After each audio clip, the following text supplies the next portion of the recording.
Hello दोस्तों, फिनटेक्नो में आप सभी दर्शकों का स्वागत है। आज की इस वीडियो में हम बात करने वाले हैं पोप के बारे में। पोप की मृत्यु के बाद क्या होता है, अगला पोप कैसे चुना जाता है और पोप का धार्मिक महत्व क्या है। आइए जानते हैं सभी चीजों को विस्तार से। पोप की मृत्यु के बाद पूरी कैथोलिक दुनिया शोक में डूब जाती है। इस लेख में जानिए अगला पोप कैसे चुना जाता है, काले और सफेद धुएं का मतलब क्या होता है, पोप का धार्मिक महत्व क्या है और वेटिकन सिटी की भूमिका कितनी बड़ी है। पोप कौन होते हैं? पोप रोमन कैथोलिक चर्च के सर्वोच्च धार्मिक नेता होते हैं। वे 1.3 अरब से भी अधिक कैथोलिक ईसाइयों के आध्यात्मिक गुरु हैं। उन्हें बिशप ऑफ रोम, विकार ऑफ प्रीस्ट और होली फादर जैसे सम्मानजनक उपाधियों से जाना जाता है। पोप केवल धार्मिक प्रमुख ही नहीं, बल्कि वेटिकन सिटी नामक स्वतंत्र देश के शासक भी होते हैं। उनका काम सिर्फ उपदेश देना नहीं, बल्कि पूरी दुनिया में ईसाई मूल्यों और नैतिकता की स्थापना करना भी होता है। पोप का धार्मिक स्थान क्या है? पोप का धार्मिक स्थल है सेंट पीटर्स बेसिलिका, जो वेटिकन सिटी में स्थित है। यह स्थल सेंट पीटर को समर्पित है, जो यीशु मसीह के सबसे प्रमुख शिष्य और सबसे पहले पोप माने जाते हैं। यही स्थल पोप का आधिकारिक चर्च है, जहां वे वह बड़े पर्वों पर प्रार्थनाएं और संदेश देते हैं। यह ईसाई धर्म का सबसे पवित्र और ऐतिहासिक स्थल है, जहां लाखों श्रद्धालु दर्शन के लिए आते हैं।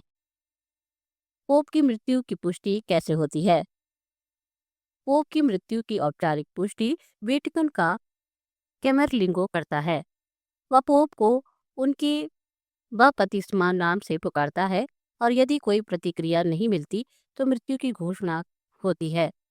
इसके बाद पोप की अंगूठी को विधिवत नष्ट किया जाता है, ताकि उसका कोई दुरुपयोग ना कर सके। पोप की मृत्यु के बाद क्या होता है? मृत्यु के बाद 9 दिनों तक विशेष प्रार्थनाएं और शोक समारोह आयोजित किए जाते हैं।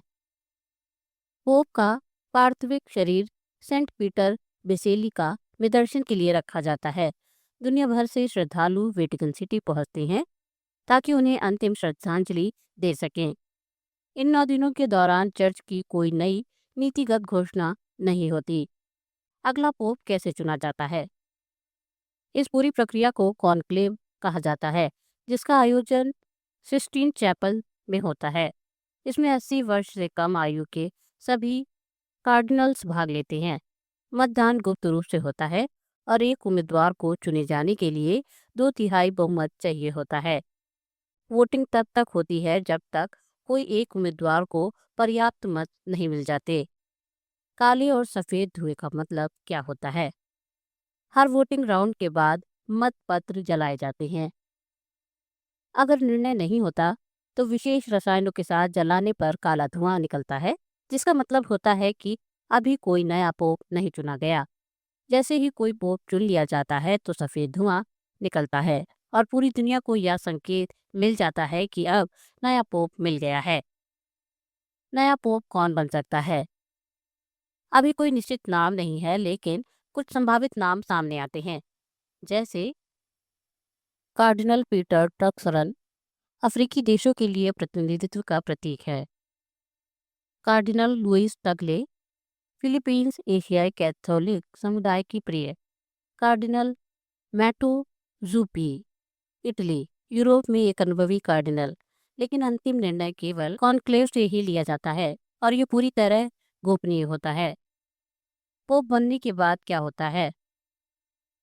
नया चुना गया व्यक्ति एक नया पोप नाम चुनता है और वह सेंट पीटर की बालकनी से RBET ओरबी शहर और दुनिया को आशीर्वाद के नाम से पहला संबोधन देता है। इसके बाद वे वेटिकन प्रशासन और धार्मिक गतिविधियों की कमान संभालते हैं। वेटिकन सिटी की भूमिका क्या है?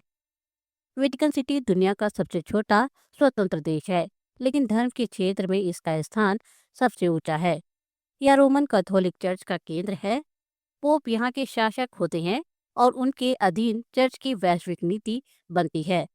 यहाँ से सारे महत्वपूर्ण धार्मिक आयोजनों, घोषणाओं और नीतियों को संचालित किया जाता है। अंत में अगर हम बात करें तो पोप की मृत्यु केवल एक धार्मिक नेता के जाने का संकेत नहीं है, बल्कि यह पूरी दुनिया के लिए एक गहरा आत्मिक क्षति के रूप में जानी जाती है। पोप का चुनाव, उनकी विरासत और उनका धार्मिक स्थान, सब कुछ अत्यंत पवित्र और ऐतिहासिक होता है। यह प्रक्रिया न सिर्फ ईसाई धर्म बल्कि पूरी मानवता के लिए एक आध्यात्मिक संकेत होती है। अगर आपको ये जानकारी पसंद आई हो तो वीडियो को लाइक, शेयर और सब्सक्राइब करना ना भूलें।